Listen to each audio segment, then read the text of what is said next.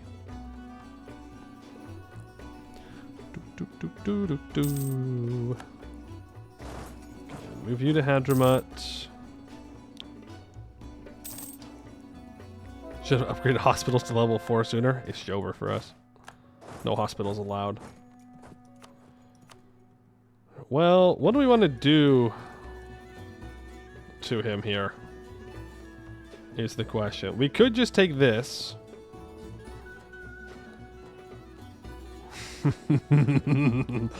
We could take Mecca.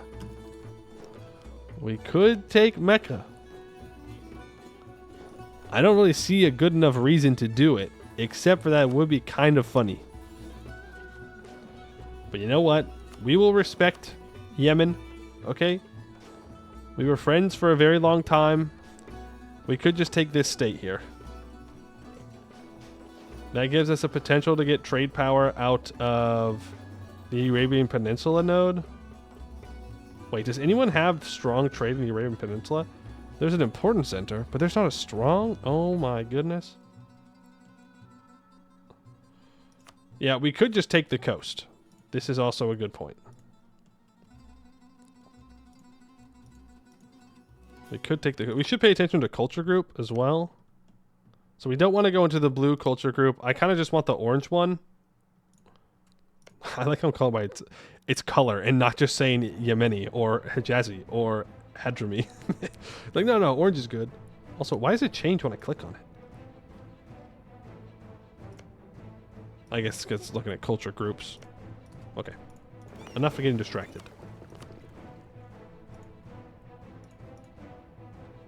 Well, now I don't remember how far up it went. Okay. Jazan is the farthest up. There we go. Bada bing, bada boom. We could go all the way up.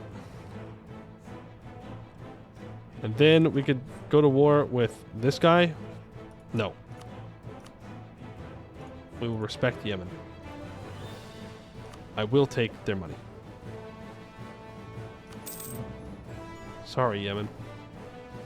Just the way it has to be. We're up those provinces, and yeah, that'll be good. We've done it. We have crossed the sea. We have conquered, and we now have 97% control over the node. Total. What? What? What? Wait. I can have trade companies there? Ooh, that makes me mad. Ooh. Look at overextension. It's only 58. But I can't add things to trade companies here because I don't have any applicable provinces because it's technically on Africa, even though it's on a different continent technically from our provinces. And then we can't add them in Europe because no, how dare you add European provinces to trade companies? That's not even an option. We could just trade company it though. On the other side. But it doesn't give like bonus goods produced or anything. I don't think. I don't even know how that would work. What was the trickiest thing to Ethiopia functioning well as a nation? Communication efficiency. Lowering autonomy in your country. At first, I mean, the vassals were a little uppity, but then it was pretty much entirely dealing with autonomy. Let's start transferring trade power from here.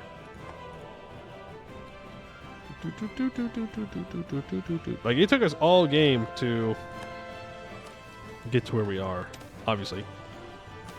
But to get this level of communication efficiency, it has taken thousands, and I mean thousands of ducats, tens of thousands, maybe 100,000. I don't know. That might be a bit much. But definitely tens of thousands to get our country to look like this, where only our very core territories are green. For example, if we go click on like Spain, if we look at their autonomy, which it's not a one-to-one, it's not a one-to-one, but you can see it's somewhat close, right? Somewhat close. If we look at their autonomy, like, it is much better. Tuscany, actually Tuscany's kind of taking the L. France is doing great. England doing fine. Commonwealth kind of actually taking an L. Bohemia, okay, never mind. These guys are ass. They're bad at this game. Portugal's doing well, at least. Naples, not doing too hot. I think if you ever play Ethiopia, you're going to try vassalizing Yemen. It's a good plan. The biggest problem, though, at least early on, is moving troops across. Though if you ally someone over here, you can move all your troops across one by one. But, you know, getting that Ethiopian navy, not the easiest thing in the world. Also, don't get baited by Zila, like I did. Not as good as you think it is. It's a good province, not for you. Now you can trade company Europe and vanilla. Yep, but apparently here you can't. It might be connected to their changing of the trade system, though. So there very well may be a good reason that they do not make the change. Doesn't mean I have to like it. But did England just declare imperialism? Oh, England, you freaking idiot. Oh, you buffoon. Oh, you dummy. I'm not giving you military access. Have fun being stuck in this war forever. Is the Nile Delta yellow yet? Autonomy-wise? Yes. Communication efficiency-wise? Some of it. Decent chunk of it is. Are you? Ooh, because this is upgraded. Let's get this port to level 4. I would like to design the project, improve harborage by 1 rank. Man, improve by 1 rank is so much better than improving up to a level. Night and day difference. Average communication of 50. Aswin, average communication of 39. Okay. So I still need to improve the speed that it gets to Senar, but we're kind of at where we're at. Amhara is... Ooh, Amhara has their level 5 capital. Let's build it up another level. Improve capital by 1 rank. 1,300 ducats. Let's do it. And then we did want to maybe upgrade this capital as well, but still building its harborage. Camel and Kyra might help along that. Do you think it adds some base communication efficiency? Yeah, but we're still building this this harborage, so I don't want to slow it down. I don't know. Is it a bad idea to build multiple infrastructures at once? It feels like it'd be a bad idea. Feels like it'd be a bad. 55 average power. Okay, I need to leverage the elite so I can lower their power some more. So rural governance 4 gives them 15% power, and it modifies their wealth by 125, and that's why they're so powerful.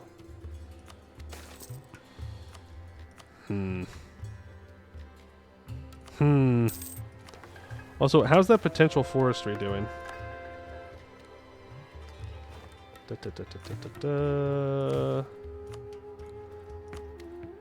Still green. Still lots of potential forestry. This is decent amount, so quality wood. Yeah, 1,500 size forestry over here. Damn. Maybe I should have just been investing into industry and not worrying about the autonomy. Could try investing into property to take it away from them. Well, no, because their wealth is their wealth, right? Like, taking their property would reduce the amount of wealth they're building up, but what they have is what they have, right? Like, they're just not spending it.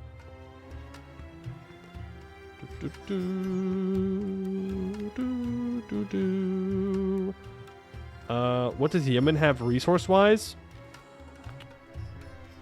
The provinces we took, special resources. There's some pearls and sea salt and sugar here. Though you're not going to get much sugar out of it just because the suitability is so low. Well, I guess maybe sugar's different. But the soil quality is 71. But here they have sugar, pasture, nomadism, plant fibers, and all that. But pearls come from the fishing industry. So they've almost maxed out their fisheries. Which is good. Then here, again, pearls, sea salt, and sugar. Do they have those mines maxed out? Yes. And then here, sea salt and coffee. With 84% suitability. Oh, decent suitability in this province. Desert Hills, though. Weird.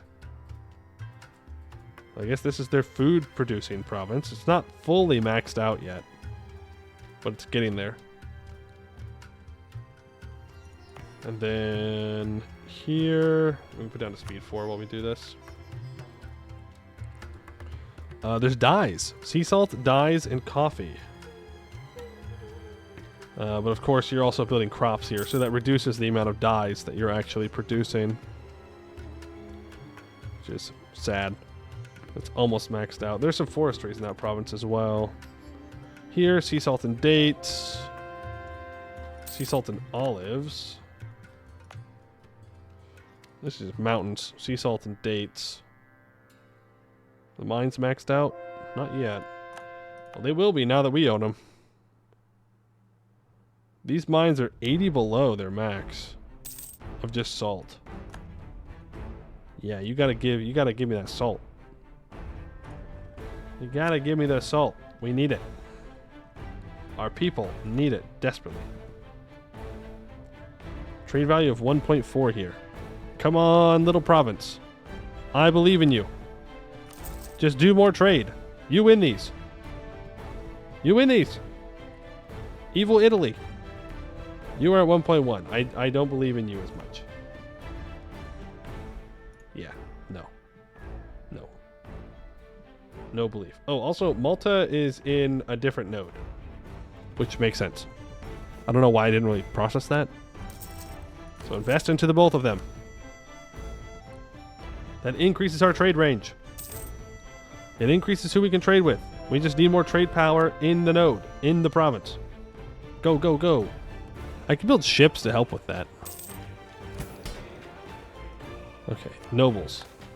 Select to disown an unpopular relative. Yield concession to ancient liberties. That's it. Then, I'd like to leverage you. And I would like to...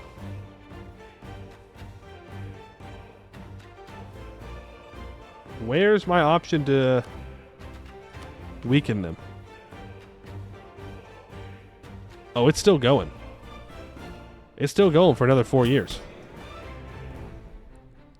Well, are there any of these other privileges that are left that make them stronger? No, and I'm not really getting many dues out of them because they hate me. But if we increase our relations with them, we would get more money. But I guess we have to just wait. They own 19.3% of farmland and 16% of forestry. These sons of guns have so much stuff. Leverage elite. Expropriate land. I want resources. Forestries. I want it all. Well, 10%, 50%. Yeah, the bureaucrats love me for this. I won't be able to interact with him for 5 years. And that's okay.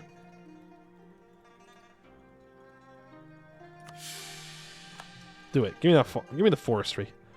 You don't need the forestry. It's mine. The forestry is mine by right. By right of ownership now.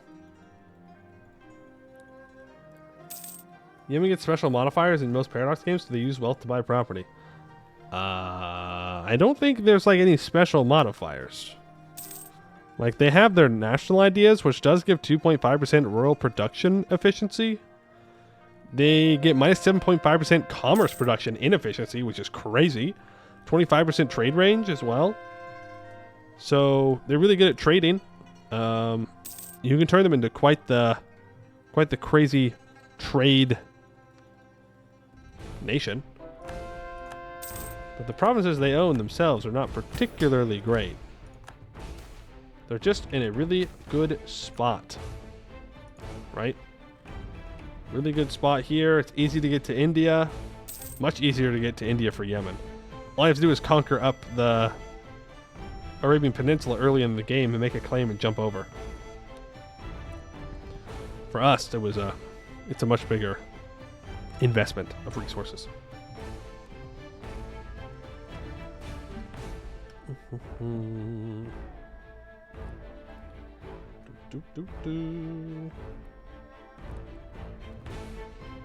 In TK3, they get a modifier to offset development loss of the desert? Yeah, I don't think they have things like that in MEIOU Taxes. I mean, maybe they do, and I just don't know about them. Where it seems like your ideas are pretty much the extent of the grace that you get. Otherwise, if you're in the desert, you're in the desert. If you're in the mountains, you're in the mountains. If you're in the forested mountains, you're in the forested mountains.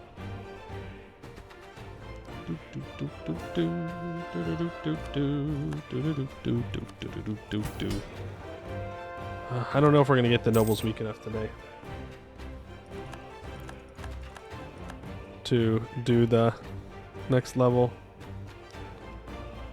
Unfortunate reality of it. Well, if I can get rid of the bureaucratic hierarchy, that would lower autonomy a little bit more.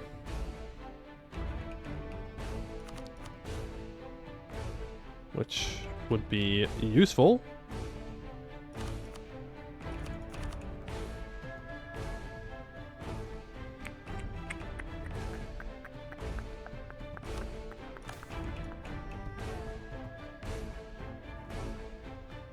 I can reform it. Minus 15 relations with the states, but let's do it. Then I'll need to give the burghers some stuff. Promote and support commerce. Make them happy. Yeah, I'll do that. So that'll lower autonomy more, which will give me more control, more power. Chest up lobbying. No, I mean, they've kind of stopped. Portugal might have woken them up, though, because they attacked... Portugal attacked one of his tributaries. But, like, people are taking his land away. The Europeans are just taking, like, random provinces and stealing away Chinese land. Not, like, good Chinese land. Well, actually... No, still not good Chinese land. Brittany has gotten this island here. Solid 4 development. I'm not sure how Korea got this. We're huge. We must have like 6 roads now. Great news. We have more than 6 roads. Yeah, no, we're pretty cool. We're pretty good. Open pathing rank. They're retreating here. Hold on, I will show you the roads in a second. Of which we'll need to build some roads in Yemen. Ta-da! Okay, we need to update the colors. Hold on. You cannot tell what my level 4 roads are. Change the color scheme. Let's go black to red to orange. We haven't done that one yet. Okay. So the more orange ones are higher level roads. This orange is level 4 roads. Pretty cool, right? Yellow is level 5, 7. Oh, they did it again! They did it again. Those sons of bitches. How'd they do it? The nobles built another level 7 road. How? How did they do it? Wow. Interesting. If they could just build that road over to my capital, I'd appreciate that. But yeah, these are all of our roads. If it's in black, there's no road yet. And yeah, this is also kind of hard to read, but this orange is our main road that runs through. Smaller province equals cheaper? Yes, that is why they're building it. But we do not have access to level 7 roads yet. Like, technologically, nobody has access to these roads yet. In fact, I wonder if we do a special map mode. We change this active map mode to the... Okay, first of all, change the color resolution. Or sorry, not the color resolution. The color scheme. Let's make it light blue to green. Yeah, so now we know that green is super high level roads. I wonder if the AI has built any themselves. No one has the tech yet. It's like Tech 65. No one has it. If we go to the scope, I'd like to go worldwide no wastelands. Reload. Green roads. Yes. Rwanda. Rwanda has one level 7 road as well. I see some down here too. Portugal. Portugal has level 7 roads. But Portugal does not have the tech for them. Yeah, they're all in tiny provinces. This isn't that tiny. But yes. But nobody should have them, is the thing. Are there any in the HRE? No. There's none in the HRE. But there is a probably similar defining factor between at least these ones here and ours, is that the estates had pretty much total control over them. Yeah, see, this one is mostly owned by the clans. And these are going to be almost entirely owned by the burghers. Actually, the nobles and the burghers have pretty high power both. But yeah, there's just random provinces in Africa that have super highways. Just one more road. Just one more road. Weird. I don't know why. Sounds like a bug? Yeah, probably. Kind of funny, though. Kind of a funny bug.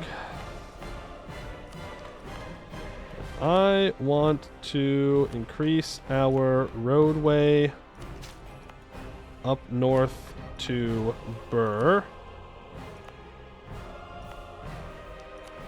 Oof. Sakon never even got a road. How sad. I'd like to build, design, improve, pathing, up 1 rank, prepare to construct, 1,400 ducats. Boom. The Great Northern Road shall once again see more building after we abandoned it because it was useless. Just the harsh reality of things. You are not done yet, but Turkana can also build that road. Boom.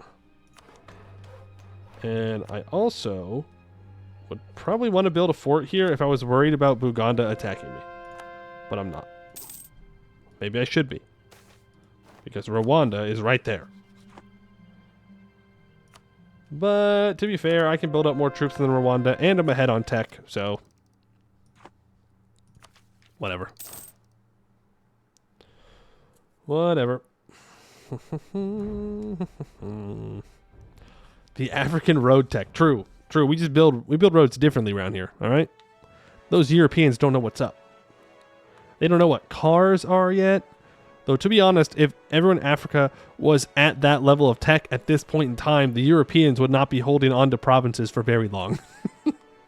They'd be losing land pretty quickly in Africa.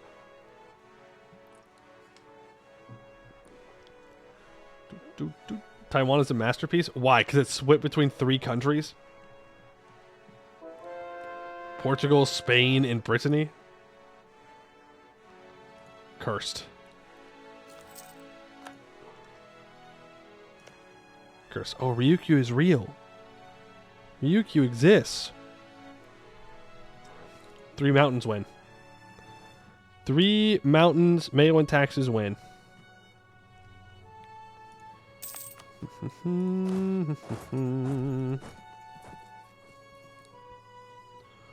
You are going to go there.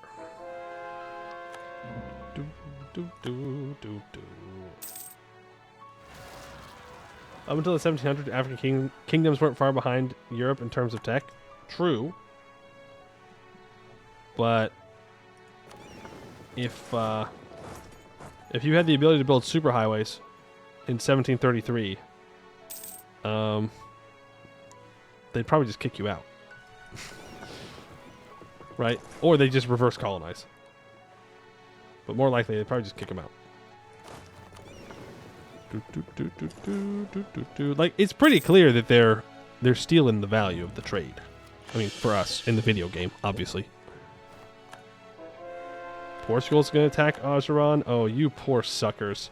You poor suckers are going to get stuck in this war, and I'm not giving anyone trade or military access. Why did my income just die? My realm expenses have gone through the roof. Maybe we're paying too much for the property.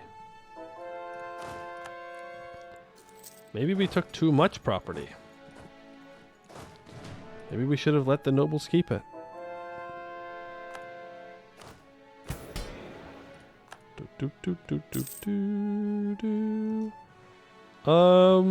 We could do this. I don't really need to, though. There's the imperialism. We're making, like, a bunch of money. So I'm not sure what happened. The coast road? Oh, the coast road is, like, built. Should be built. Yeah. It is built. If we look at Mogadishu here, or Bernadir. Bernadir is actually a massive city. It's got difficult communication. It's got 31.79%. It's not too bad. It's not too bad.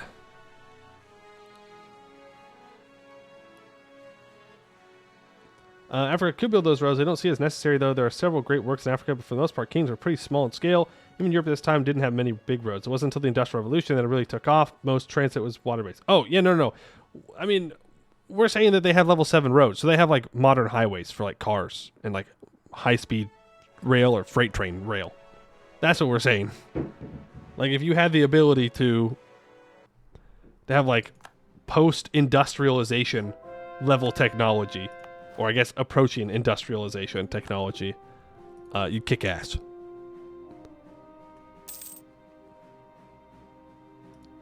Doesn't mean much. Can we see the dev map?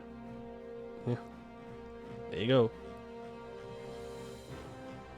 Yeah, no, I'm not saying like, oh, Africans were super far behind with how Europeans build. I'm just saying in this case, they're going crazy. This is the dev map, and look at that. We're the greenest. We got a lot of green in here. Huge Ethiopia W. China, L. India, L. Europe, L. Ethiopia, huge. Yeah, our two little guys here. Oh, the aristocrats are so done. Come on, drop those aristocrats down to less power. They're at 61% now. If we can get them to 55, we can end them. That's literally what it is. Because it will drop their power from wealth by 75%. It'll cut it in half. And it will also drop autonomy everywhere. That's literally what we're looking for. It's the last bit that we're looking for. The last thing that will drop the autonomy in the Delta. Though it is going down by 0.124 right now. Oh, the harbor built. The harbor built, that's why. It's actually going down really fast. At least they're giving it 0.08. I still want to accept that culture. I'm so pissed that it made me unaccept the culture.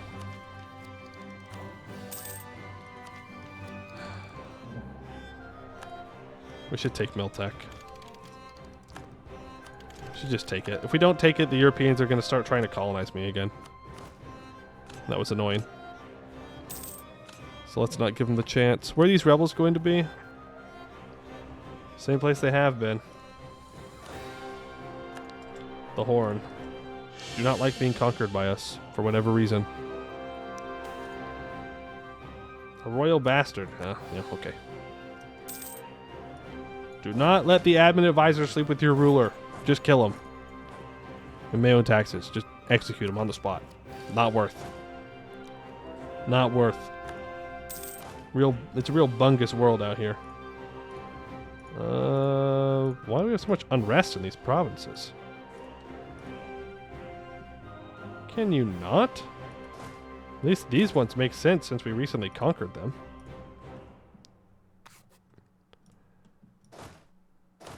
And I don't know. I don't even know why you're still up here. You come back down.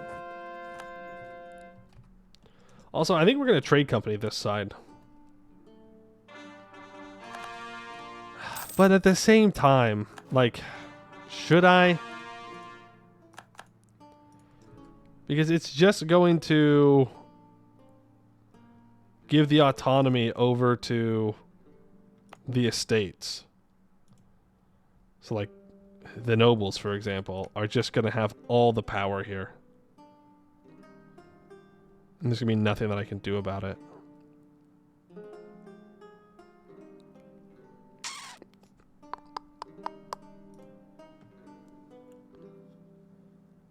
Culture idea slot next. Yeah, that would definitely help. I don't know if we're going to get up to 50, though. We're struggling. We're struggling with these last block of institutions. But it would be nice.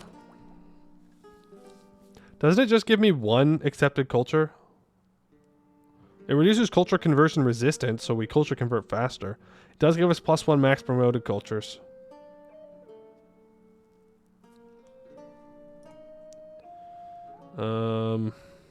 Do I want to state this?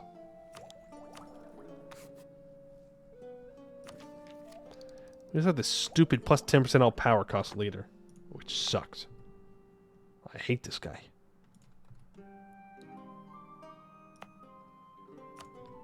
Yeah, we might as well just state it.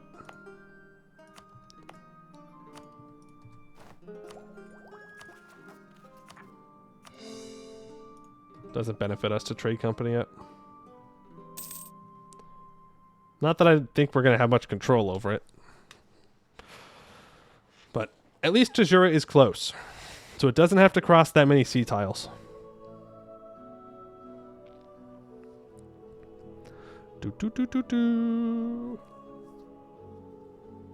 Hey Paler, how you doing?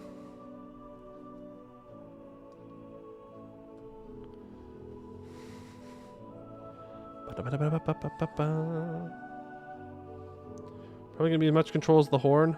I don't know. Mediocre's at 38. Punts at 39. Yeah, that's pretty good. Pretty good estimation. Pretty good estimation on your part.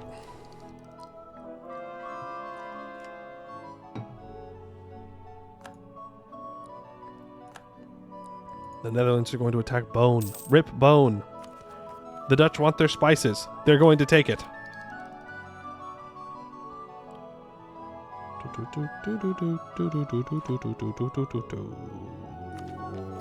Forceman of 185. New Forceman of 212. We could build a bunch of light ships. And then send those light ships over to India to try and get more trade value in this province. I don't know if that works, though. Because I want to get this upgraded. I mean, the best thing that I could do for global trade is just declare war on VJ, move a bunch of troops over, and fight him. He's Tech 46. We're Tech 52. Like, we could go kill and take parts of India. Have we rode today? We have roaded today. We have lots of roads. Our roads are looking good. Oh, I gotta change the roads back. Change active map mode. The scope is my own provinces. Color resolution. No, not resolution. Color scheme. Red to yellow to green. Reload. Roads. We have random level 3 road in Harab. Touching a province has 0 roads. Just random road.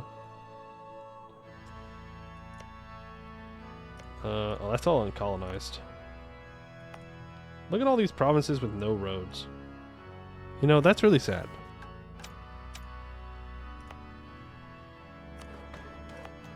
Let's change that.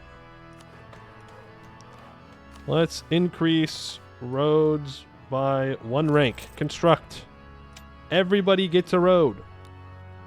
Not necessarily for communication efficiency. It just helps a lot with autonomy as well. All right, we should be able to leverage the elite in 1 year. And hopefully get their power down to 60... Well, no, 56%. But it also assumes that their power does not go back up, which it currently is not. It's saying it's going down by minus 0.3%. Is that per month or per year? I would assume it's per year. 61.49. And yeah, 61.49. So it's by year. We have reduced the aristocrat income by 100 though, it seems. So that's cool. That's good.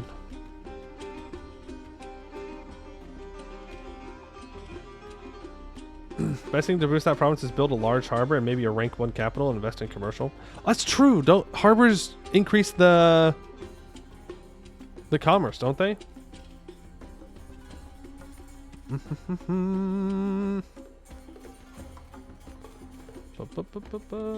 How often you season land again? A while, because I want to weaken them before I seize land again, so that way their power goes down.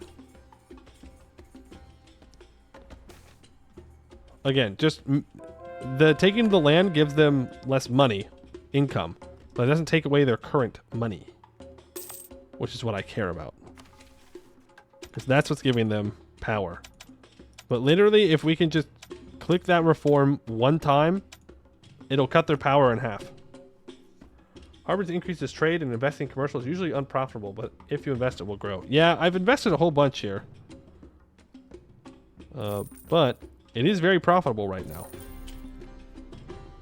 It's up to size 98. So, like, we're trying. We're trying. Build a harborage by 2 ranks. Go for it. I meant to do 1, but I clicked the buttons, and so now I'm committed. And I suppose we need to go over to our European province and do the same thing. This time I will remember to only improve harborage by 1 rank. There we go. Also, Genoa killed Sardinia. Rippy dippy. This is also just a minor center of trade. Have you done a census? Probably about an hour ago. We can do another one. I can already tell you what we're short on. Food, fuel, raw material. We might be short on industrial still. Food, 800 behind. Salt, we're only 100 behind. We're catching up on salt production. Fiber, that's the one I was thinking of. Yeah, we're very far behind on fiber. Fuel, we're actually in the positive. I think I got these switched around. Raw material, I missed that one. We're so far behind on raw material. It's crazy how far behind on raw material we are. Exotic goods, we're behind. Timber, we're doing great. Luxury, we're doing great. Consumer, we're behind a bit. Military's fine. Naval behind. Industrial is actually kind of even. Knowledge, we have double what we need. Commerce is at 900. You invested a lot in commerce directly at Zanzibar because the tooltip said it was 150% profitable, and I don't think it ever made a difference. Well, so from how I understand it, is that the more commerce is in a province, the more goods that you can trade. Right? If you're not trading, then commerce is worthless. But if you're actively trading, you can move more goods, and each good has a different weight.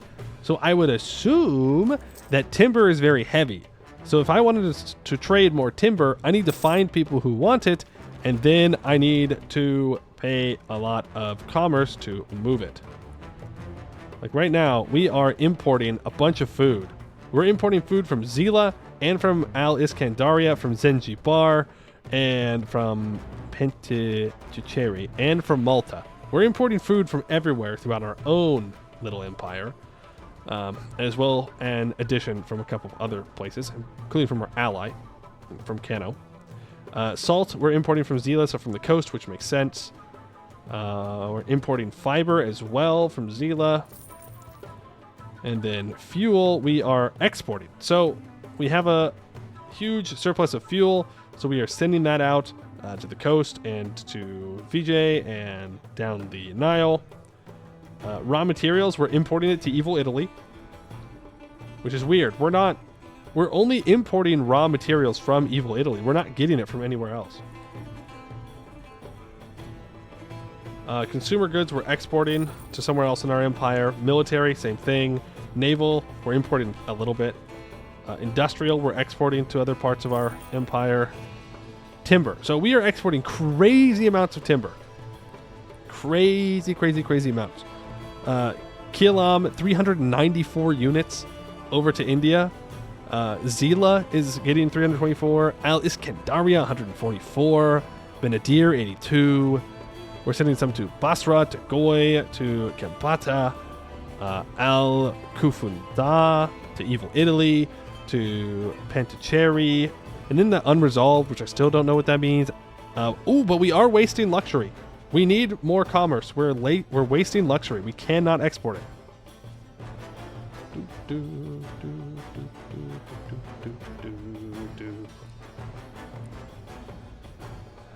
If you take some of the land from Uganda, some of the interior African provinces have a lot of raw and game.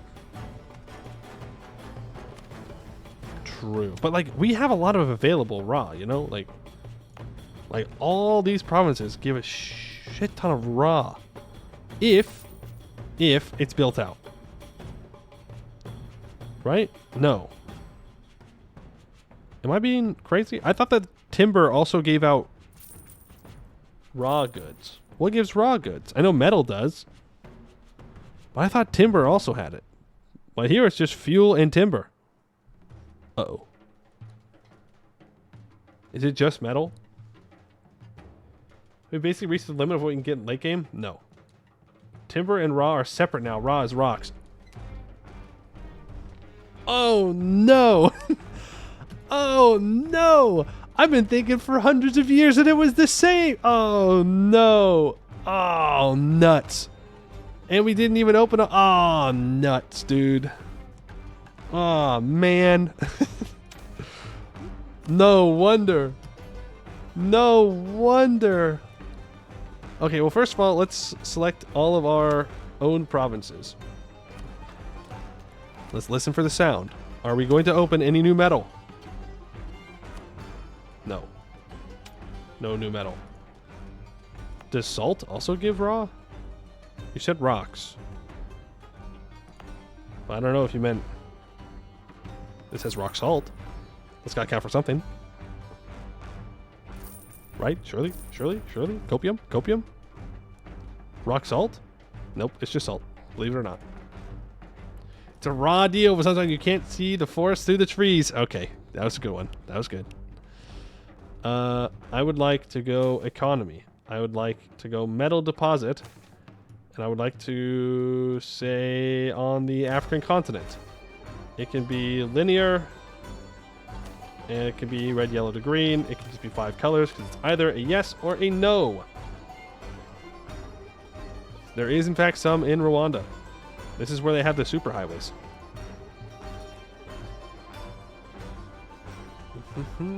Are there mines other than for metal? Salt. Ooh. Is this metal maxed out? No. No, it's not. But of course, there's not a lot of people out here.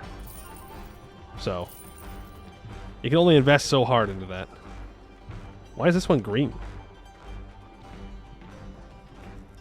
Maybe it's a bigger mine. 237. Yeah, there is a lot of metal down here. Lot of metal. What does it look like worldwide? Change the scope. Worldwide. No wastelands. Reload. If you build it, they will come. Maybe. To the middle of the desert? I don't know. Okay, well, that puts all of my provinces into into unreadable territory. So hold on, special map mode, change active map mode, color resolution, 33 individual colors, reload it. Okay, there we go. And yeah, Europe's got a lot of metal mines. They got a lot. Yemen and Hejaz. So there is metal up in here. Man, this would have changed where I conquered. This would have absolutely adapted. I wouldn't have gone down here still. Rwanda was very scary. Okay, Azeran needs to die. Fully. I need those 2 provinces. And then Case also needs to die. I need these mountains. I need the metal in the mountains. Me, when I start off with a new Dwarf Fortress run. Metal in the mountains. Oh, but now I have no admin points. When can I mess with the nobles again?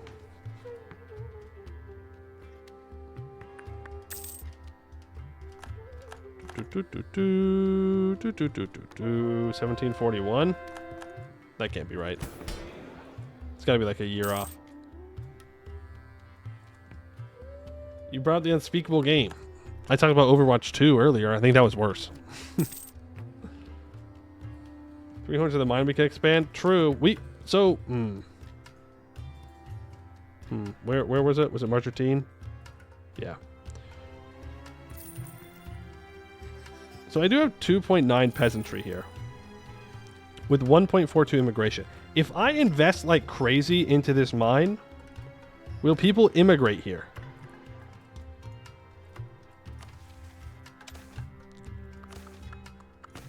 Change scope to my provinces.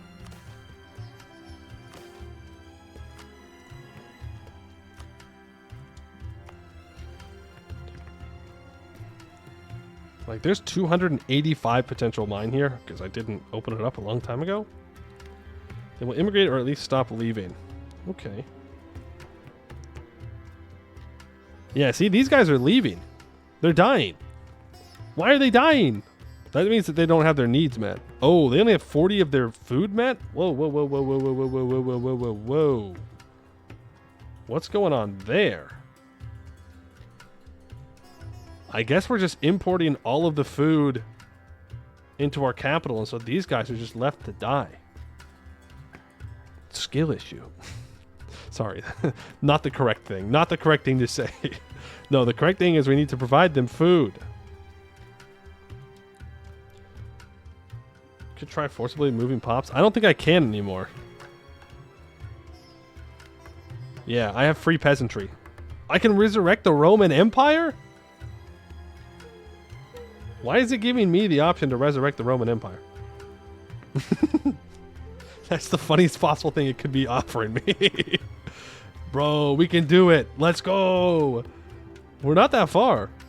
We just got to take 35 provinces in France, 35 in Italy, 20 in 2 Sicilies, and 35 in Spain. I'm easy.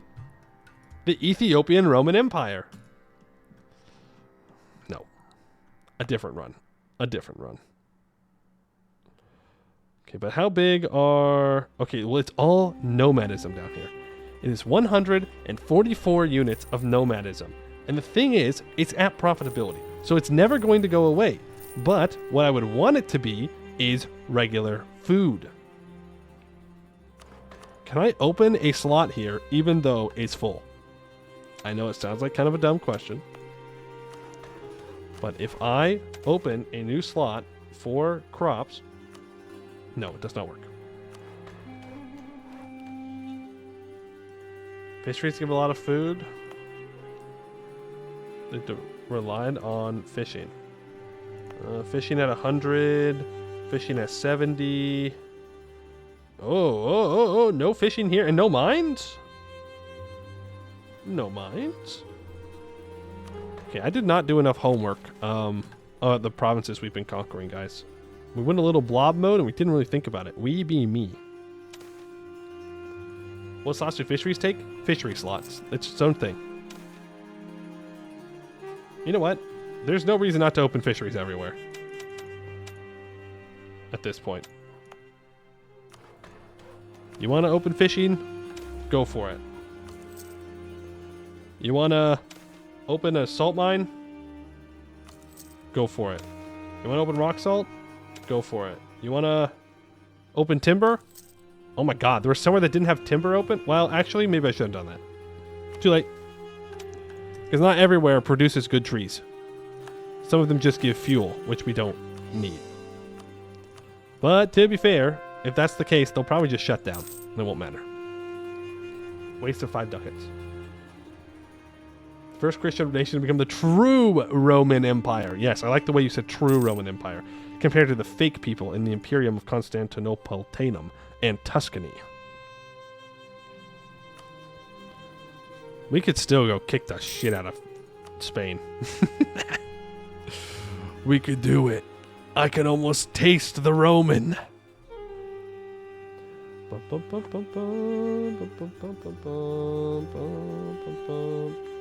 Did that take your money into the auto investor?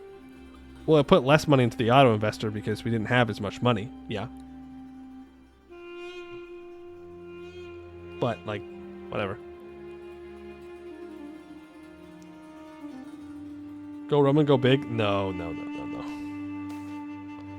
If I'm going to reform the Roman Empire in MEIOU Taxes, I'm going to do it as Byzantium. Even though I can only imagine the horror that would be the aggressive expansion of trying to reform Rome as Byzantium. Again, I did it in 2.5, so I can only imagine it's just as hellish here. Let's get rid of rebels, please. And yeah, I guess you can go help out our vassal.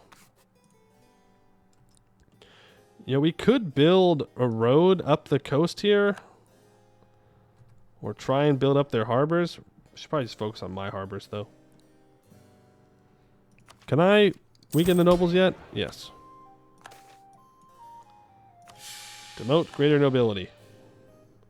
You will be weak. You will free the peasants. I demand it.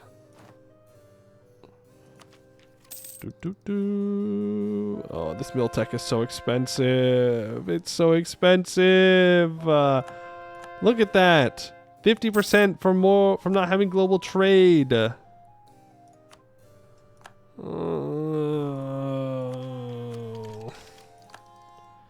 Take it. It's tactics. Look at that. Look at that. Tech 54. 0.25 tactics. Casual viewer, thank you for the 5 gifted. Appreciate that. Very kind of you. Very, very kind of you. Invest in farmland in all the mine provinces that have low farmland so the ball will get rolling. Just 10 should do. Okay. What about the one in the desert, though? Like, this isn't desert, so that's fine. But this is desert. And it is maxed out on farmlands. Is the population leaving? No. So we invest in the mines. Into the mines. Let's go. Chop, chop. Chop, chop, into the mines. Here you go. You'll be good. Quickly, quickly. Children are welcome to go to the mines too. Everyone's welcome to Diggy Diggy Hole. I don't know if subs been enjoying the MEIOU Taxes. Well, I'm glad that you are enjoying it. I've been having a lot of fun playing it. Probably needs a road too. Hey, no, we can't build a road. Okay? Because building a road takes peasant labor. And so if we build a road, nothing else is going to get done in this province. Nothing. I clicked on the wrong province though. Was shifting industry from nomadism to farming. Investing shifted. So I don't think you can close industries. I've looked, but I just don't think it's there. So if it's already maxed out size, I can't add any new slots, which means I think it's just stuck being nomadism forever. Unless I'm misunderstanding something.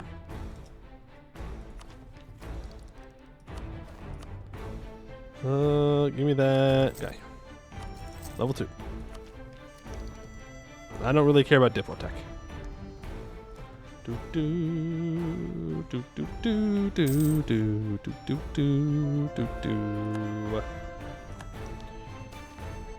Pricing support, that's wonderful. We also have this one up here that has a mine.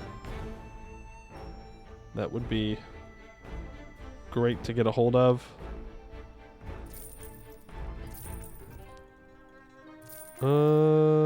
Profitability of 355%. Hey guys, do you think we're a little short on raw material? Think we're a little short? I think we're a little short. Seems like bug oversight? Maybe not necessarily. Right? Like, I don't know. It doesn't seem like anything that crazy. Like, sure, I'd like to be able to do it, but is it realistic that we'd be able to go in and just tell all these nomads to start farming? I mean, maybe there's a way we should be able to do it, but where it's like really annoying is where there's like coal mines and salt mines, but I just want the coal. I don't want the salt from that province. That's where it's like, ugh, you know? That's where I would prefer to be able to choose what we're mining. They're actually going to reform. They're going to take a lot of Anatolia, which is cool.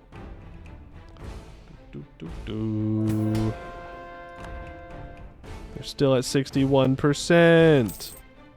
Well, let's see how our things look. Special map mode. Communication efficiency. How did we do? How did we do? You know, not bad. I'm going to say it. We didn't do bad, okay? Look. Yes, this is still yellow, but it's yellow. We knew that we were never going to get perfect communication efficiency down here. It just was not going to happen, ever. In fact, it's better than some of the places out here. Mostly because I have not built a road out here at all. So I would consider that a success of communication efficiency movement. It's at 47.2. The autonomy is at 41. And look at that. It's going down by 0.13 a month. Why is my autonomy dropping so much? Look at local autonomy. Our autonomy map mode, actually, not too bad. A lot of the stuff in here is still a little rough, and this little portion over here where Shillock was, also kind of bad. Like, even down here, Alcuds are starting to get a little green. Just a little bit of green. And it's going down by, what I say was 0.13. I'm assuming that's because of our upgraded harbors. It's helping out there. 1.4, yep, and it's coming from up the Nile. So that is pretty cool to see. Got sugar there too and everything. But yeah, I mean, we got pretty good control over the Nile. Took a lot of roads, but I like building roads, so it doesn't matter.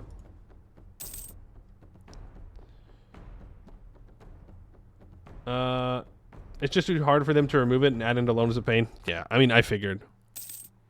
I don't even know how the adding thing works. I couldn't imagine how opening new slots in provinces works, or even how you get to have industries in slots. So the fact that we can add them in, great.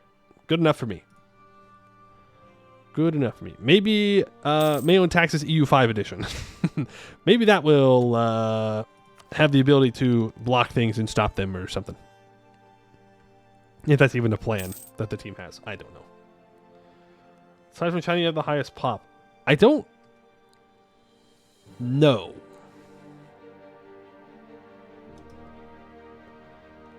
I don't know. We have the highest, we have the highest population cities, but we only have like 4 super developed cities. 2 mega cities and like 2 other ones that are pretty good. I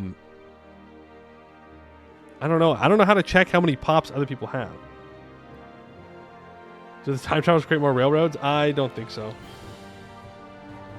don't think so. Like, is there a map mode for total population?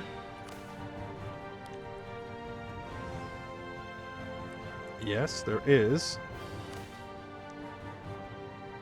If I go the old world, we go exponential steep, red to yellow to green, but I'm only assuming this is going to do for provinces. Yeah. This is for provinces. But if we look,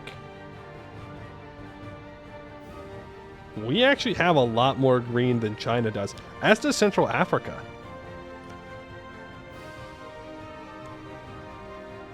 Yeah, they got 1.3 million people here. Yeah, we're very green. Africa on top. Africa on top for sure. 1 million. Like, are China's cities even topping 1 million people? No. Look at that. What happened? What happened?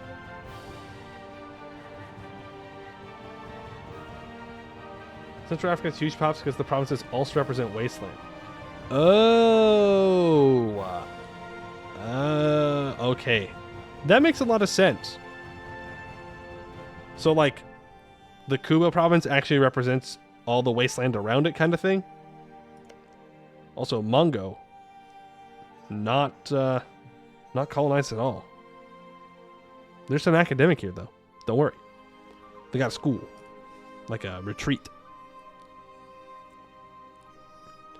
So is that why a lot of our provinces around here have high population too? Is because they're representing this wasteland in this area? I guess that makes sense. The people gotta be somewhere. Though, look at this. The Nile has somewhat bounced back on its recovery for when someone killed a bunch of pops up here. I don't even know who. Could have been anyone. You're waiting for Mithril and Taxes? That would be a good name for it, wouldn't it? That would be a good name for it. Madagascar is crazy green. It is crazy green. Madagascar seems like a pretty good place to be, except for one thing. Madagascar has no metal. So, now that I know that there's no raw resources from trees anymore, Madagascar, you would have to. You'd be forced to try and invade into Lundu to grab the metal there. You don't know that much about the details, but part of it, it's also map projection. Those provinces are much larger IRL. Yeah, it'd be like that. Africa would definitely be smaller in the map games, but it does seem like it's definitely bigger still. Like, it's bigger here than a regular EU4, I think. It feels like it is, at least. Surely it has to be. Maybe the provinces are the same or smaller? No, it's got to be bigger. Because EU4 in, or like Europe and regular EU4 is like fucking this. It's massive. Absolutely massive.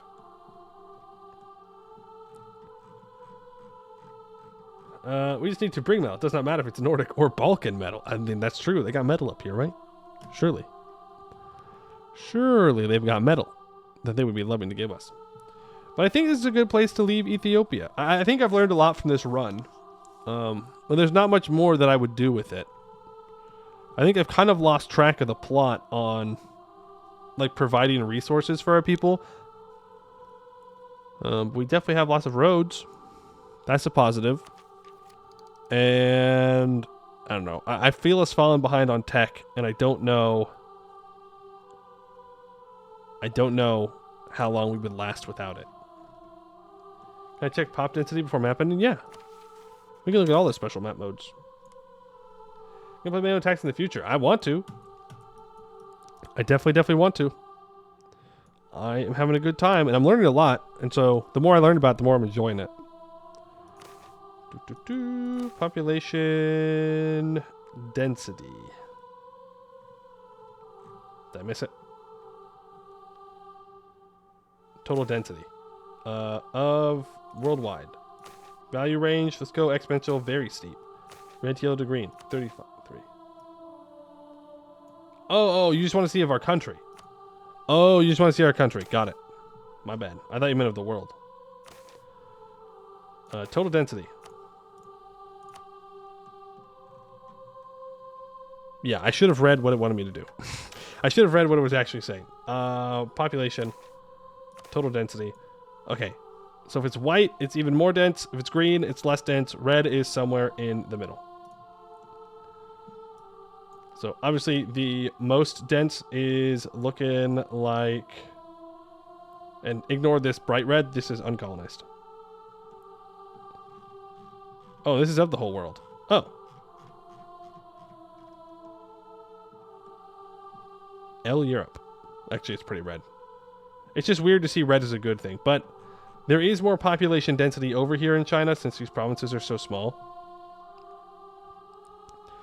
They've crammed just about 1 million people into this little province. So clearly that's pretty good for them. But hey, we're not too bad. We are not too bad here in Amhara. Having green show up twice is weird. It is kind of weird. I mean, we could make our own, or we could like adjust the current one. Change the color scheme. Or you could make it go from red to yellow to green. Then we can reload it. There you go. So the more green it is, the more dense it is. This is much more readable.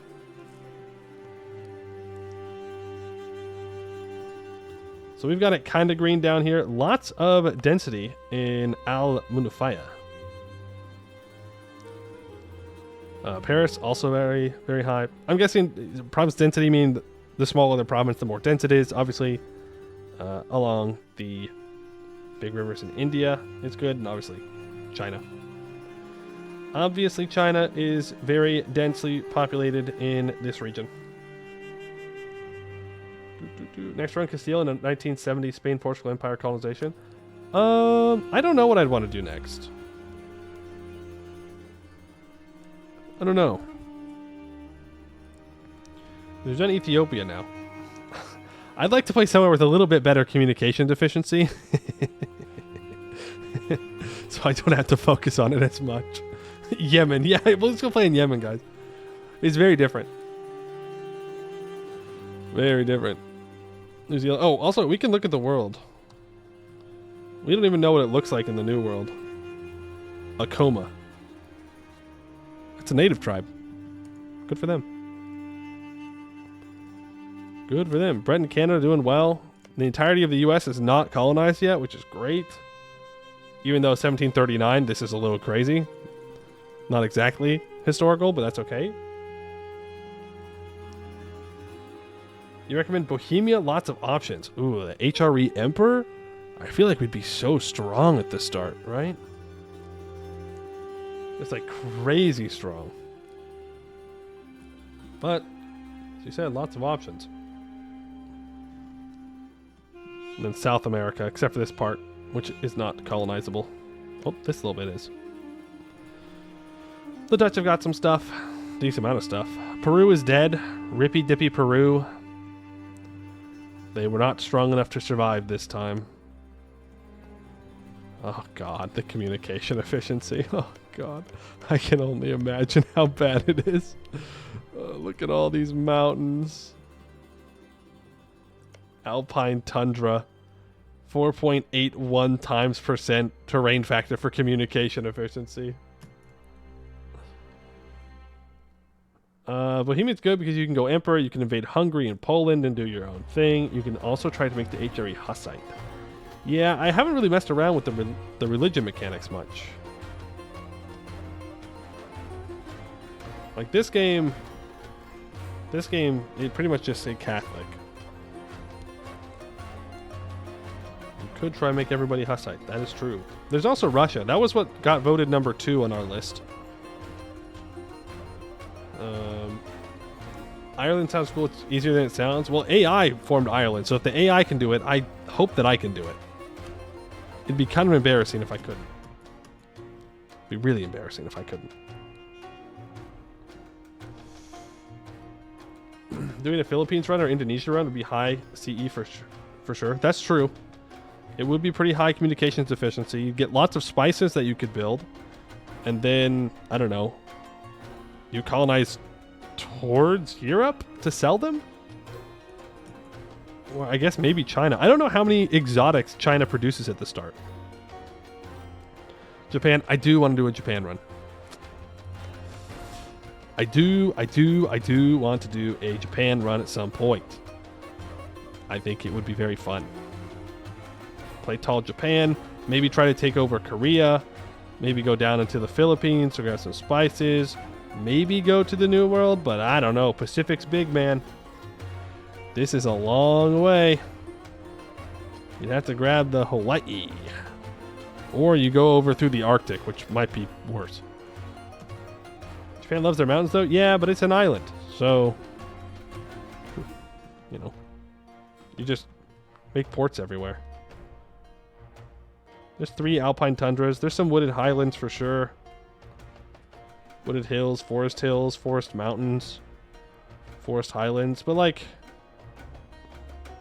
if you can get ports everywhere, it's not as bad. Start as Hawaii. Oh, I would, but, like, look, it's, oh, it does start in the game. Does it? No, that looks uncolonized. Surely it starts off uncolonized. That looks very uncolonized to me. So they would. Can't do it. Ooh, so sorry. So sorry. I kind of want to be in Europe, though. I want to have access to institutions. I don't want to feel like I need to reform as much as I did as Ethiopia. We had to reform a lot. We didn't have to, I guess. I could have decided to not do that. I did make the active decision to go crazy on the bureaucracy. But I just want my capital in a flat province, okay? That's all I want. That's all I want. I just want a capital in a flat province where I can get my communication efficiency out to someone and feel like I'm being productive. If we were going to do a colonial game, I think I would be tempted by England. If they have faster communication efficiency, it could be like an England game, and then we like try and conquer all of India or something. Maybe. We could do a Dutch. We could. Maybe we'll summon Flurry if we play the Netherlands. Dith Martian mega reform campaign? True. True. Denmark colonial. I guess you could do that, since you don't have to rely on the trade nodes as much. We could do a North Sea Empire. The North Sea Empire is a formidable tag. It is a formidable tag.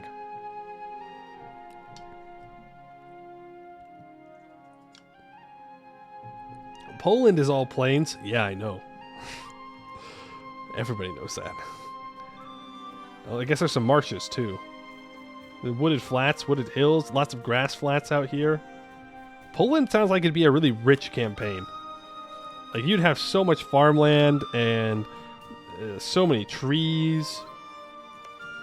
But of course, your culture group is going inside the HRE. But Rossini, these are huge culture groups. Damn. So I guess it'd be okay because you wouldn't have to accept as many. Just curious how colonies work in this mod, but you also enjoy colonial games in general, which is not exactly the most common position. No, I don't think that's crazy.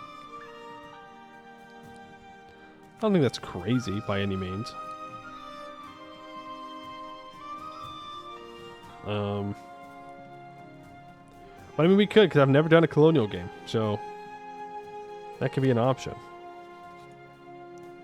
Could be an option. What I think we're going to do is we'll do Anbenar tomorrow. We'll do another Anbenar run, and then we're going to do our October spooky game, and then we might come back to this. But I want to do another one of these. That's the problem. It's like, yeah, I want to play Anbenar, but like, ooh, I also want to just play more MEIOU Taxes.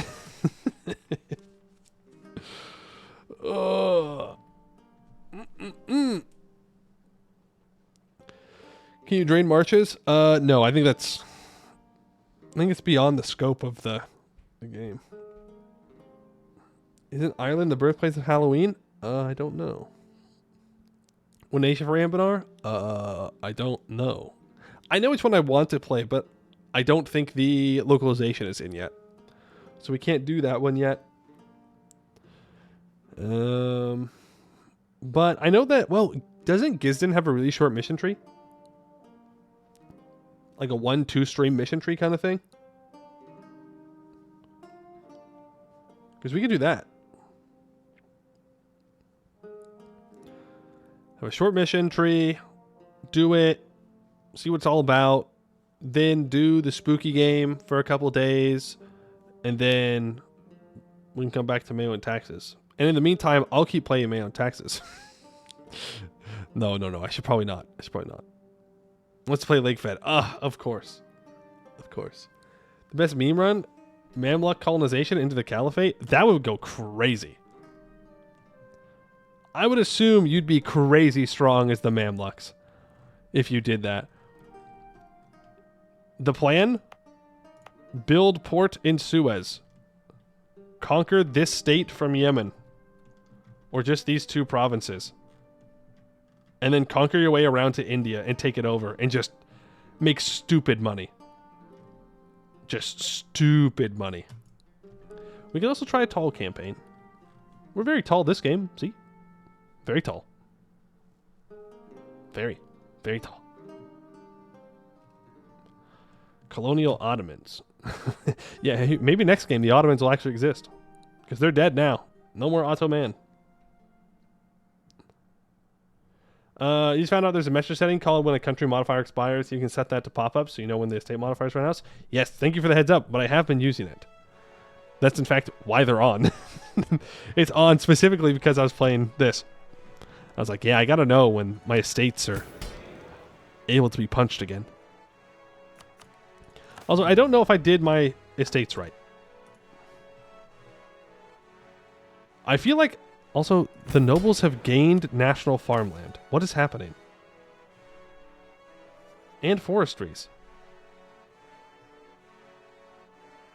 Damn. Nobles don't want to die. Business to Rome? No, I want to do something different, I think. I don't want to do business to Rome yet. I want to have a good idea of how everything works before I go for, major conquest of Europe. Apart from investing? Yeah, that's how they do it. I don't know. I will think about it, though. But tomorrow, I think we'll do Anbenar. And then, we're making 93 ducats? Damn. We're not. And then we'll do spooky game, right? We'll do that for a couple days. We'll hang out. I'll get scared. It'll be terrible, but maybe entertaining. And then we'll come back and do some more MEIOU Taxes. Yeah? How's that sound? Sounds good to me. Sounds very, very good to me. Bum, bum, bum, bum, bum, ba-da-bum, bum, bum, bum, bum, ba-da-bum, ba-da-bum, ba-da-bum. It's a plan. It's a plan. Good to know. Good to know.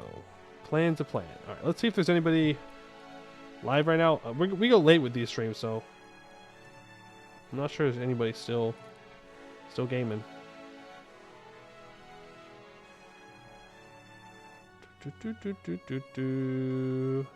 No. Okay. Well, then I guess we will just wrap it up on there. To a black domain for spooky run? No. We've already done that before, and I don't want to play black domain again. I don't want to do it again. Don't send me back to Eskin, please. No. Alrighty. Thanks for hanging out, everybody. Appreciate it. MR tomorrow. Exclamation point Discord to join the Discord. Exclamation point VODs to get the VODs. I will start downloading this VOD.